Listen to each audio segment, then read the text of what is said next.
Welcome back to WagerTalk.com. We're heading to college football. We got a good one, Virginia at Miami. Well, not a good one as far as the spread goes. It's a big spread, but Miami, guys, this is going to be Preston's best bet. And I'm going to go to you first, Ralph. I got to put out there, do we have a fat and sassy alert on the Miami Hurricanes after last week's performance? And actually, the last 2 weeks, they made their statements.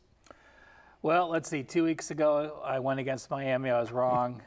Last week, I went against Miami, and I was wrong. This week, I'm going to go against Miami. And I'm not a Miami hater. I just, I just think that it's very tough to have that emotion and keep that emotion in play for 3 straight weeks.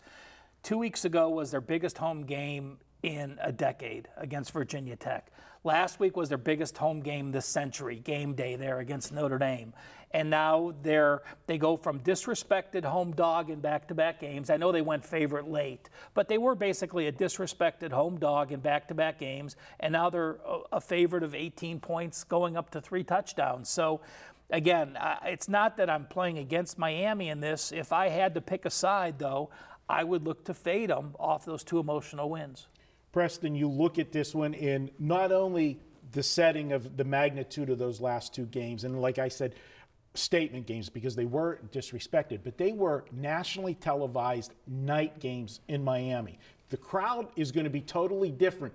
The same people are going to be in the stands, but the crowd's going to be different. This is a 12 o'clock game on Saturday afternoon. You go from prime time at 8 p.m., everybody's drinking, having a good time, you're jacked up. Now Miami's, the crowd, they're not going to be at the same intensity level, in my opinion.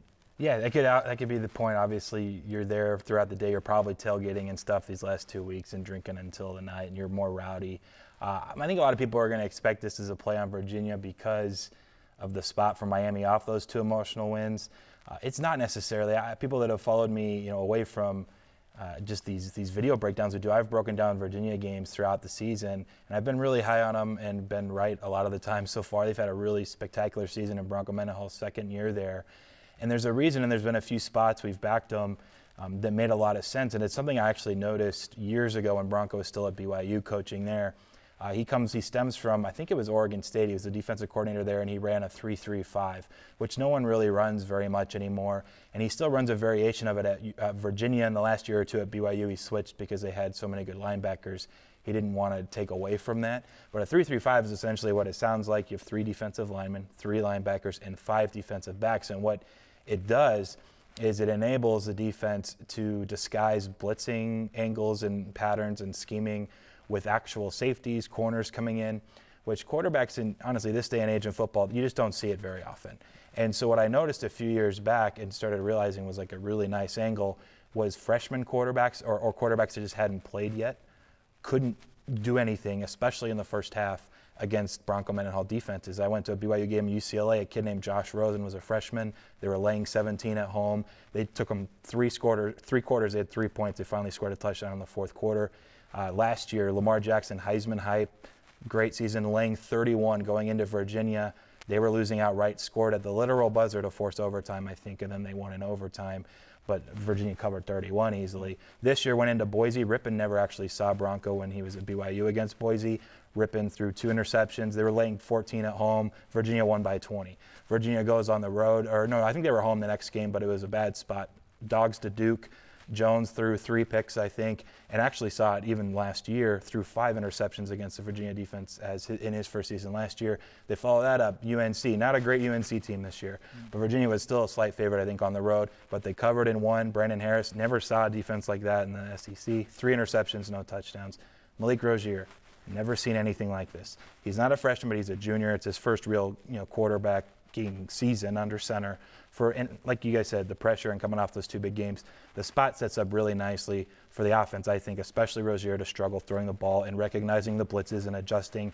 And so I'm going to look at most of my money is probably going to be on the first half plus 10, 10.5, depending on what we get when it's released tomorrow. But for the full game, too, 19.5s out there. It's Virginia, I think, on both. I'll probably have money on both first half and full game. So that's my best bet for this week on the video.